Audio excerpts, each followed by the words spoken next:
The Conservative Party's general election victory bodes well for both the Turkish and European economies, experts said on Friday.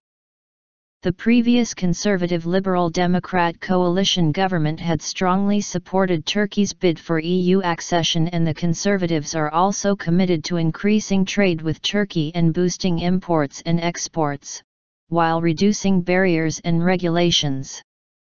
The UK and Turkey are both NATO members, and Prime Minister David Cameron has committed his government to a significant role in the alliance.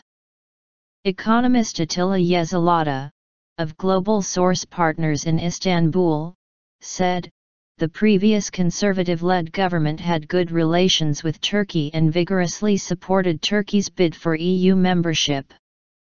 Moreover, there is a good chance that the new government will soften its stance on European Union membership. Such support would grant Ankara more flexibility in its negotiations with the European Commission, he said.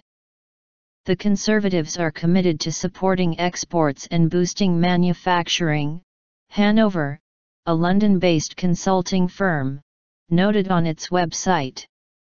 It stated, an active industrial policy has been a prominent feature of this government, and the Conservative manifesto reasserts this, promising to continue to invest in science, back our industrial strategies and make Britain the technology centre of Europe.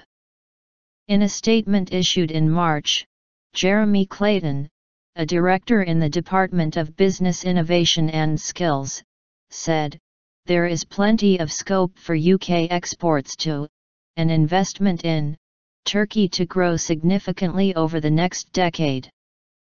Turkey is already quite open for a large economy, with exports of goods and services totaling 20% of GDP and imports totaling 28% of GDP. This degree of openness is only just below that of the UK and France.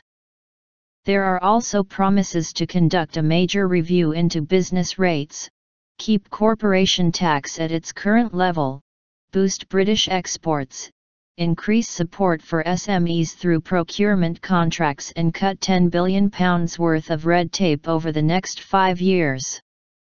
According to Carly Willis, an executive at UK Trade and Investment in Turkey, the possibilities for both countries to expand trade are considerable. Building a trusting relationship is a vital element, Willis said in March. The new government can be expected to develop that relationship. Active role. The most challenging issue for the new government will be the country's membership of the EU. Cameron promised voters that, if re-elected, he would hold a referendum on the UK's continued EU membership by 2017. Philippe Legrain, a senior fellow at the London School of Economics, wrote in a blog post published on Thursday, if Britons voted to leave the EU, this would give the SNP an opportunity to call another referendum on whether Scotland should become independent and remain part of Europe.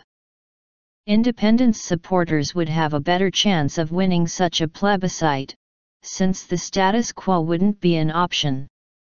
He added, faced with taking a leap into the unknown with the rest of Britain by leaving the EU or taking the plunge for independence within the EU, the latter may seem less risky. Given the SNP's electoral success, winning 56 seats at Westminster, the party will have considerable influence. Legrain noted this could lead the Conservatives to relax their anti-EU stance. But Cameron will have trouble controlling his backbenchers should the government ease back on demands for large-scale EU reform, and will have a tough job reconciling demands by the SNP with his party's traditional unionist stance.